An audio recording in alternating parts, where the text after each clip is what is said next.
Welcome to the Flip Thinking Podcast. In this podcast, you'll listen to intimate conversations between Bertolt Gunster and his guests. Together, they'll explore the guest's personal problem and try to make it feel lighter or make it disappear altogether. This can be achieved in different ways.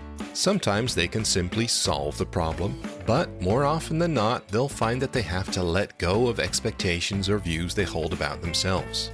At other times, they can only observe the fact that there is a problem without judging it. And in some cases, they can flip think the problem.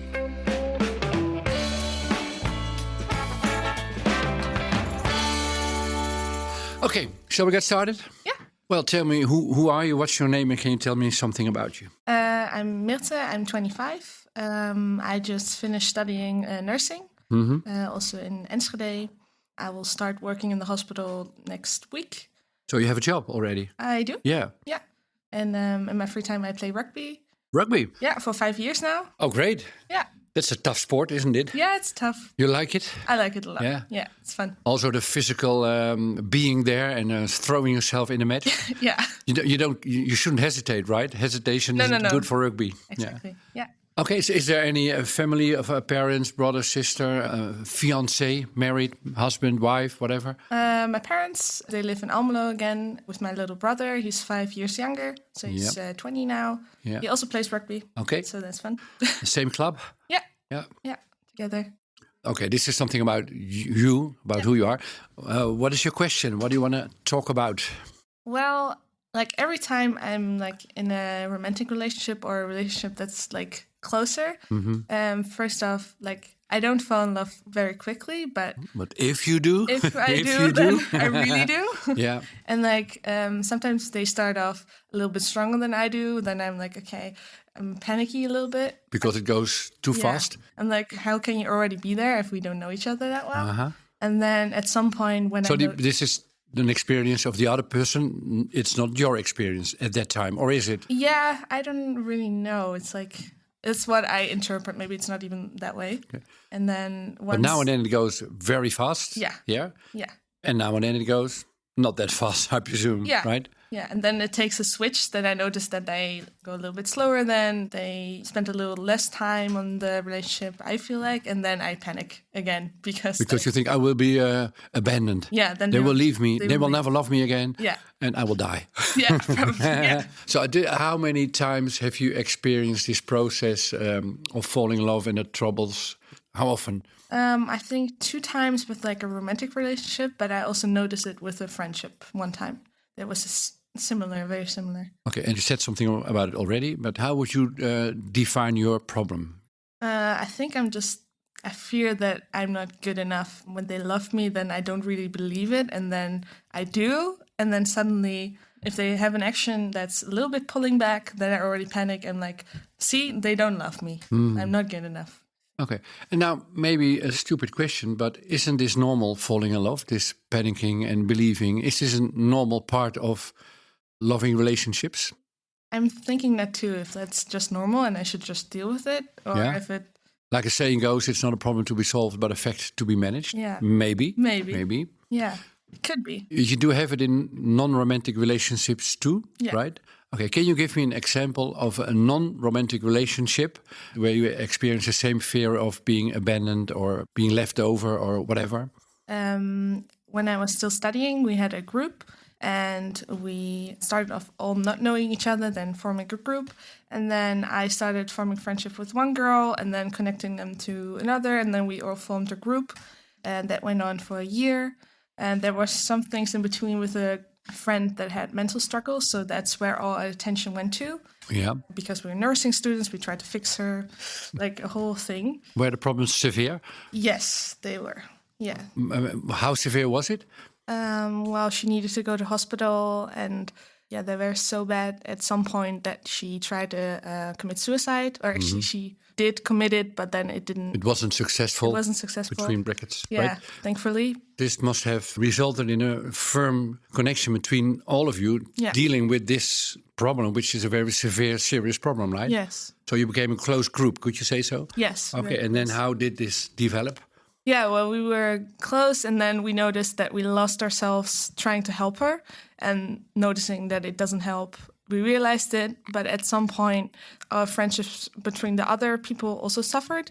And at some point, I also had trouble with my mental health. I didn't know why. I tried to figure that out, but I think for one of my friends, it was too much because it reminded her of the other girl. friend. Yeah, right? It reminded her of Overload. that. Yes, Yeah. overload, System too much. overload. She was like, not again. Yeah. And then she pulled back. The two girls started to hang out, just two of them, not inviting me anymore. And did they explicitly say because they didn't want to carry your burden? No, they didn't. They didn't. And are you sure that this was the reason, or do you have to guess? Or Yeah, I have to guess because we did talk before, but then we had discussions again. So in the end, I don't know what was the breaking point because I also had the boyfriend at the time, and she said maybe you're spending too much time with him, so that could also be the case. I'm not sure. I talked to one of the other girls 2 weeks ago, and we were fine, but we're not very close friends anymore. But we can talk. It's just more with one of my friends that it was like our connection was the closest. yeah, and you lost this intimate connection with her, and you didn't ask why, right? Nah, it was like at some point it was like cut off. She didn't. I tried to like contact her and like hang out with her, but every time it was like, nah, I'm busy. It's like.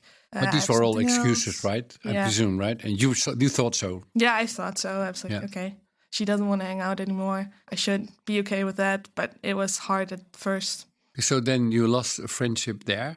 Yeah. Do you have another example of losing friendship and experiencing difficulties with this? Yeah, with that boyfriend I talked about in that time, we were together for 1.5 years. Okay. Which is quite long. It's quite long. It's not a day or a month. No.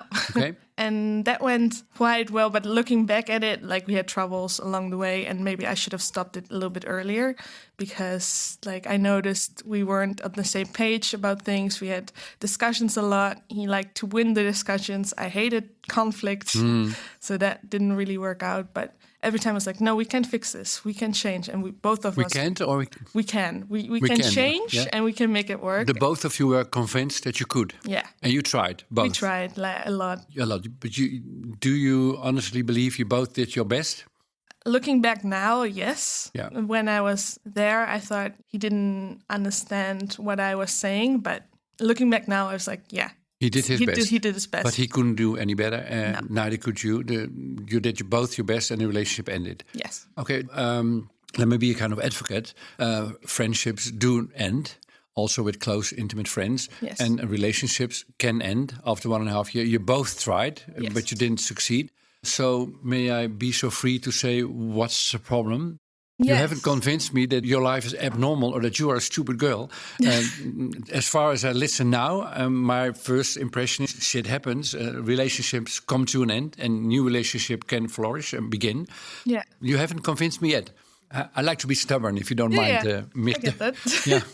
Well, I noticed like already being in the relationship, I try to fix it so much You do too much your best. Yeah, I try to. You're anxious that the relationship will end. Yes, and I try to fix it so much that I kind of lose myself, and then my other relationships will suffer, and then I won't have time for that because, like, no, this is more important. I need to fix this because otherwise it will be gone. So the friendship with his girlfriend, so to say, which ended because she didn't respond to your invitations to meet one another. Did this also have to do with the fact that you were over-concentrating on your boyfriend at that time? Yeah. Was he just? Was it right for her to say maybe. so? Maybe. You're not quite sure. Yeah, because there were a lot of things going on at the same time, like COVID.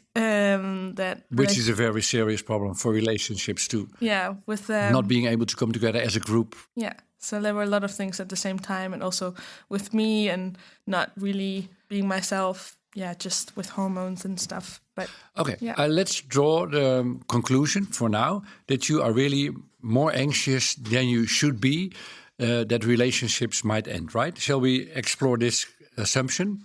Yeah. So what is it you are anxious about then? Why is it so threatening for you that relationships might end? Do you have an explanation for this? Yeah, I think when I looked at this before, I was like, maybe it's because we moved to Germany when I was 7. And then that was very traumatic for me because my parents still lived in the Netherlands and I went to school already in Germany. As a 7-year-old yes. girl. And where did you live at that time? We lived at my grandma's place in the Netherlands, and then every morning we would drive for half an hour to school. You lived with your grandmother? Yes. Because you lived closer to Germany than your parents did, right? Well, we lived with the whole family at my grandma's house because our house in the Netherlands was sold so quickly that it was before we got a new house in Germany. So the whole family lived with your grandmother? Yes. And then you had to travel each day to Germany as a 7-year-old child? Yes. And how far was this? How much time travel? Like 30 minutes. 30 minutes? Yes. So, and then coming back every day, of course, and this is difficult for getting friends at school, right? Well, they were actually very nice because they noticed that I was struggling and they were very inviting, but I didn't understand them yet because they were speaking in They spoke German, yeah. And you didn't.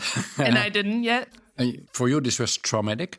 Could you elaborate a little bit on that? Yeah, when we went to school, they were also nice to me because I could bring a little phone, I could bring my stuffed animal, but being there and my mom dropping me off, like I remember like screaming, like I don't want to go. I want to go back. I want to go back. I want to go back. Yeah. And when it happened that I managed to go home with her, like she wouldn't talk to me the whole way because she probably didn't know what to do. It's your mother, not your grandmother, right? Yeah, my mom. She was silent. Yes. And what were you doing when she was silent? Crying or talking? Or, I think crying. Or both? I don't really remember. But you do remember that she was silent? Yes. And how did you experience this as a 7-year-old child? It was very scary because I didn't feel like she was listening at that time. And when we were home, I needed to go to my room. And she sent you away? Yes. She was angry? Yes. Why? What did she say, sending you away? I think because she just thought, this is what we need to do, and you better get used to it, because this is how it is now. We just moved. We cannot go back. So there you learned this strange lesson. If I'm emotional, then I will be sent away. Yeah. Ooh, that's a bad lesson to learn. Yeah. Does it make you sad now talking about this? Yeah, it does. Tell me. What thoughts come up in your mind? What feelings come up now? I remember always being quite emotional as a child. Mm-hmm. And then my parents would tell me, stop crying. It's okay.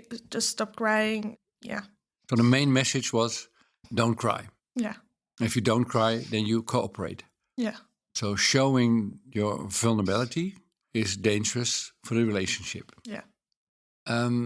Is this what you carry with you still now? If I cry, I'm vulnerable, I will be sent away, left. Well, in my day-to-day life, like with my friends, I feel safe. I can let it be. Yes, but we are talking about intimate relationships. Yeah. And there the trauma pops up, right? Yes. Yeah. Then, superficial relationships are easy for everybody. You just talk, drink a beer, have fun, go to a concert, enjoy one another. But as soon as it gets more intimate, then it becomes more dangerous on an emotional playfield, so to say. Yeah, I'm always scared. Like if I remember with my last intimate relationship, I even said like, why are you not mad at me? I expected you to scream at me, but you didn't. Thank you for not screaming at me. But you said so. Yeah. Because you experienced the fact that he did not scream as exceptional, because you were so used to screaming. Yeah. That not screaming was strange. Yeah. I enjoyed it, not being screamed at, but yeah. But being screamed at must have felt comfortable in a way, because this is what you knew from childhood. Well, it's not comfortable because I always knew like it's familiar. Yeah, it's familiar, right. But I never liked it. I no, knew of it course was not. Wrong. But it is what your system has got used to. Yeah. And your system tells you the story. If there's an intimate relationship, then yelling is part of close relationships. Yeah, if you do something that they might not like or that could trigger them. Or they should start yelling, then we have a relationship. Yeah. Which is, of course, absurd, but this is what a younger child learned. Yeah. When you were a child and your mother sent you away for crying in the car and talking and she being silent, what kind of self-image did you develop in that time? How did you judge yourself? Well, that I'm too emotional, that I'm too much in a way, because, I should behave and I should be a good girl. And how would you describe a girl not being good and not behaving and showing her emotions like sadness? Maybe egoistic or not good. Yeah, I don't know. We are here to find out what words are the best words. So you saying, I don't know, that's nice, because we have the time. We'll find these words that you say, this is what I do know. Yeah, just trying to think what she said. maybe that I could have picked up on. So the positive side would be a good girl, right? Cooperative, not showing her emotions like sadness. Yeah. So that's a good girl. Yeah. So and a bad girl is a girl. You can fill in the dots. Yeah, someone who makes a troublemaker. And troublemaker by showing sadness and crying. Yeah, because like with my brother, he was always a troublemaker, and that was okay. Like he had a lot of things when he would grow up, so I didn't want to make it worse. Is the word we are looking for troublemaker? I don't want to be a troublemaker. Actually, I do. So I don't think that's one. So what do you mean with actually I do? Because I don't agree with what my parents did, and I always try to like convince them that it's okay to have emotions, to right, but you to lost. say You what lost. Your mother sent you away. Yeah. So then, isn't it a fact that then you develop the kind of self-image? I am a troublemaker for her. Yeah. She told me like you make me feel like I'm a bad mother, and that I always try to convince her that's not what I think, but you can't if she thinks that. So you were not only a troublemaker by crying, but you also made her life miserable too, because now she thought she was a bad mother. Yeah. So you had to behave in order for her to maintain the fantasy, the idea, the illusion, being a good mother. Yeah. Okay, so you were a troublemaker and a pain in the ass for your mother, who, as a result of your behavior, crying, which you shouldn't do, you should be silent and be happy and joyful. And the consequence of your behavior was that your mother thought she was a bad mother. Yeah. Boom. That's a lot of burden for a 7-year-old child. Yeah. And so now in this romantic relationship with this boy, but let's go to the here and now, or the recent past, is also this mechanism playing a role that you don't want to be a burden for him? And that you in a relationship don't want to be the troublemaker? Yes. Yes. Is this a firm yes? Yeah. Tell me something about not wanting to be a troublemaker in relationships. Yeah, I don't want to hurt him and then be the reason that it's not working out.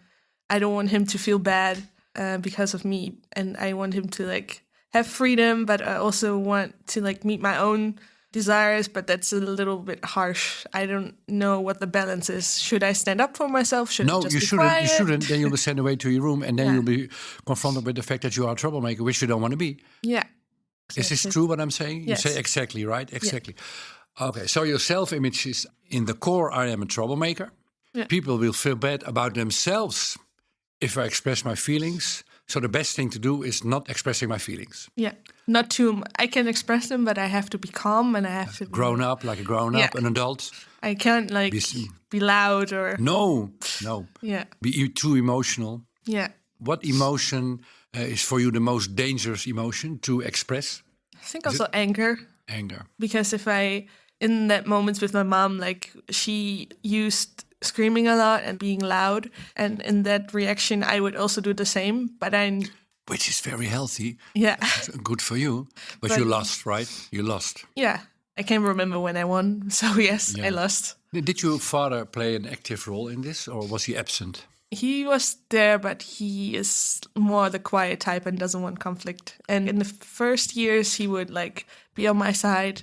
But my mom actually told me that she told him to like not pick my side because it's threatening to her. She did? She did. And your father, he was the coward that he agreed with her? Yes. Oh, yes. A lot of men are such cowards in family relationships. And it's often the mothers that create the culture, the way... Yeah. But this is an aside, right? We're not talking about families in general. We're talking about your family. Yeah. So your father, you did feel support, and then later on, he didn't bother anymore. Well, not that he didn't bother, but he would pick her side. And I always like, that's... Which is even even worse, right? Yeah. But I would always like accept it from him, but not from her. Because you knew in heart he would agree with you? Yeah. Is this a fact? Yeah. Because I thought he did. Luckily, otherwise you would be in an even more bad place than you are now. Yeah. So for me, to draw a kind of a swift, maybe too swift conclusion, your self-image is I am a burden. And when I'm a burden for other people, then they will think bad about themselves. This is something I don't want to do. So this is why I don't express feelings like sadness or anger. And if I do so, I have to do this in a very adult, mature way, staying calm. Is this a summary that fits until now? Yes, but also... yeah. There's more to it. There's a little more. Like, if I would get angry as well, also go in that state that is a little bit hysterical, like I would be scared of myself as well. But like afterwards, they would tell me, it's your fault. Why is it always you that's making it bad? Yeah. And then you have to agree because you were hysterical, right? Yeah. So now I have the assumption that if you don't allow yourself to be angry and then expressing these emotions, right? Not feeling them, but expressing them. If you don't allow it, you suppress them. Yeah. And if you are successful, this goes well for a time, but this doesn't work all the time. Now and then the kettle will explode. I don't know if you can say this in American too. I think so, maybe. Maybe it's a Dutch expression. Let's say then it builds up so much like a volcano, it has to explode. And then you are really, in a way, hysterical. Not because you didn't show your emotions, but you show them too late. Yeah. It's maybe a reaction to my mom's anger because I stay calm. I'm calm, and I can really express what I feel.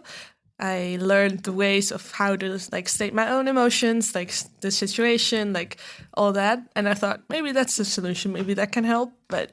And that works for a little bit until she's like, no, this is bullshit. Like we should just get to it. And then she will just also get mad because I will stay calm and that's maybe threatening to her.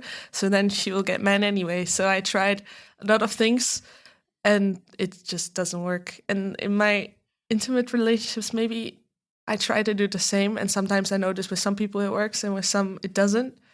Like with the last intimate relationship that wasn't my boyfriend, I felt like that was very, very good, actually very healthy. But now, to make it even harder, he's from Canada. So Okay. he went back to Canada. And I'm still attached to him, even though we don't really have that much contact anymore. And I feel him like not contacting me as much anymore. But I'm not like panic or mad at him. But I'm like, oh, what happened to him? Is he okay? Am I too much? Did I say too much? Well, these are all questions out of your childhood, and they don't belong to your life at this moment. But this is what you know rationally, and we are also emotional beings. Yeah. So your emotional system tells you, am I wrong? Am I wrong? Am I wrong? What did I do wrong? What did I do wrong? Yeah. And non-information is for you bad information, right? Yeah. I would rather have him tell me like I need some space or I hate anything. I hate you would be even better than I think I don't want to see you that much, but I don't know why exactly. Yeah. But I do, Just be straight, just tell me, and even if it's harsh, I will be okay with that because then I can deal with it. But so if the relation, as soon as your intimate relationship becomes a little bit more intimate, there's some distance geographically or emotionally, you immediately start doubting where I too much. Yeah. Was I a burden for the other one? And is this the reason that somebody leaves me? Yeah. I keep circling back to that, even though I know it's not maybe true, but yeah. And this all derives from your self-image being a burden to other people as soon as you express your emotions. Yeah. So now, once we have made this summary, how to deal with this from here on now? Yeah. I really don't know. Because I do. Logically, I know it's not true. Okay, what would the logical answer then to this question? I can think of a lot of things that could also be a reason why they don't respond or they pull back, looking back. But if I'm in the moment and it's like I'm in my emotions, then I can't really think about those. No, then you're panicking. Yeah. But the question is, how can you get rid of this panic, right? Yes. Because being anxious about intimate relationships drifting away, that's normal. But panicking is irritating, and I want to help you let go of these panicking moments. Go. You can't let go, right? Yeah. So I will help you. I have the answer. Well, happy to hear it. So I think the root of your behavior and your anxiety and panic is the self-image. I am a burden to other people. Yeah. So how can you pull out this root? My suggestion would be by making fun of it.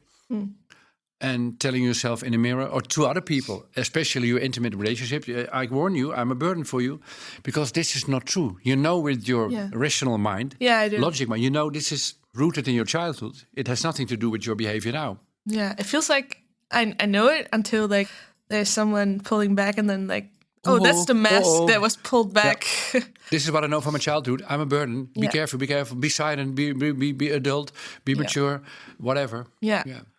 So just to check if I am right, imagine that you would leave this building and I would talk with Bear. He is doing the producing of this podcast. And we would talk about you and he would say, well, this girl, she must be a burden for a lot of people. Yeah, it wouldn't be nice. Would you feel revealed and masked? Yeah, I think if I let it be now, yes. Imagine that we would be really serious saying this, right? Yes. Oh man, she's this girl. She wanted tea and she wanted to go to the toilet. She couldn't find her jacket. What a burden she was. And then she started to cry. Man, we had to wait during the podcast because she was crying. Yeah. Okay, thank you very much, because this confirms that we have drawn the right conclusion, right? Yeah. Are you able to make, in a way, fun with this negative, very heavy, very severe, very strong, long-lasting negative self-image? Do you have a kind of confidence about being able to let this go during the future or near future? I can see myself doing that with friends, but I'm not sure if I can do it like with. No, it is closer. difficult. It's difficult, yeah. Yeah. Well, it takes some years to learn. But Yeah. maybe, I hope, and I'm pretty sure this will help you, in the moments of your deepest panic, hopefully there's a light burning there that's telling you, hey, she's panicking because she thinks deeply she's a burden, which she is not. I know she's not, but it feels like she is. I feel pity for this girl. So you feel pity for yourself, being this anxious and this panicking, which is unnecessary, and it doesn't fit the situation. I'm not sure if I should feel pity for myself, though. 'Cause No? It's like, no, I'm okay. Why shouldn't you feel pity? Because then I feel like I'm going in the victim role, and I don't want that. Well, my dear girl, you were a victim as a 7-year-old child. Yeah, maybe. Maybe that's a fact. You were. Do you find it threatening to accept this role? Yeah, maybe a little bit. Because I know it happened and it wasn't nice, but Isn't the same pattern then repeating itself, that it's difficult to see yourself as a victim, because if you do so, you will send to your room again? yeah, maybe I don't want to feel like I'm a victim because other people have it worse. I knew people around me. Is this the voice of you, or is this the voice of your mother still in your head telling you to behave and to be a good girl and to act mature and not be a victim? You are nodding in a way. Yeah, my mom always told me, like, I don't have it that bad. So, yeah. It was bad. If you go to school, if you don't talk German, you are 7 years old and you find it difficult to go there, and your mother comes pick you up and drives you back, and she's silent for the whole journey, that's a real burden for a child. To my opinion, then you are in that situation for that moment, not as a person as a whole for your whole life, but in that moment you are a victim. And your mother pushed you not to be a victim, not to behave like a victim. Yeah. So she trained you not to be vulnerable, not to show your sadness or your anxieties. What just happened is that what we have found has repeated itself on a deeper level, that also in the future it's for you difficult to let go of this self-image because you don't want to act like a victim. Yeah. But it's the same problem. Yeah. Same question. Yeah. Can you be loving and caring for yourself when you feel like you are a victim in the future? Yeah, I didn't know I looked at myself like a victim. Yeah. Yeah, but you do. Or you did. Let's say you did. Yeah. Let's act as if it's part of the past, this pattern. What's the Well, that's interesting. I didn't know. No, it's new. Yeah, it's new. I analyze a lot of things, but I didn't go that way. No. Yeah. That's why you're here. I hope so. Yeah. So starting from today, you allow yourself the feelings that belong to a victim, express them, share them with other people, and then if they abandon you for this, see this as a sign that they are really not good friends for you. Because if you have an intimate relationship, you love people to express their feelings. And if they are acting like a victim, like you took care of this girl who wanted to commit suicide, right? Yeah. But this is what happens in intimate relationships. If you are vulnerable, you get help. Yeah. So for you, maybe this makes it more easy to dare to step in this position, this role of a victim, that if they then abandon you, they don't fit your goals. Yeah. And they should abandon you. Yeah. Like, in a way, your mother should have abandoned you as a child, but as a child, you can't take care of yourself. You need your mother. Yeah. So you need this relationship. Yeah. But now you don't need relationships. Now, I still feel like I need her, even though it's like conflicted. Her. Yeah. Well, hopefully after this conversation we have in this podcast, also this feeling of needing her can change into being with her if you like it and if it serves your goals. And if she doesn't see you, and if she condemns you showing your emotions or acting like a victim, in her words. Yeah. Maybe you have the guts to say, Mother, I love you, but this is something that doesn't fit my goals. You're hurting me. You're saying unpleasant things, and make some distance between you and me. Hopefully you are able to do so in the future. Yeah, I'll definitely try. Yeah, you don't need her, but it's nice when she's there. And it's good to have a good relationship with your mother, but not to all costs. Yeah. Okay, so you're a burden for people. This is the conclusion. Yeah. Yeah. Okay, to my opinion, we are at the end of this session. Does it feel the same for you? Yes. Okay, so are there some final words? Yeah, well, I'm glad I was Or do you want to here. do some more crying or being angry? I cried almost all the time, so you now did a and good then. job. And I didn't abandon you during No. the podcast, no. No. I think you're a very lovable child. And when I imagine you being 7-year-old and going to another country, speaking another language, and then you must have felt so alone, but now you're 25. Yeah. You're not 7 years anymore. No. And when you feel pity, it's allowed. Okay. Yeah. Okay. Well, thank you. And thank you. Do you want to flip think your own problem too? In Bertolt Gunster's bestseller Flip Thinking, you will learn all about the life-changing art of turning problems into opportunities. Flip Thinking is available in England, Italy, Portugal, South Korea, United States, and soon in 17 other countries too. For info, check out flipthinking.info.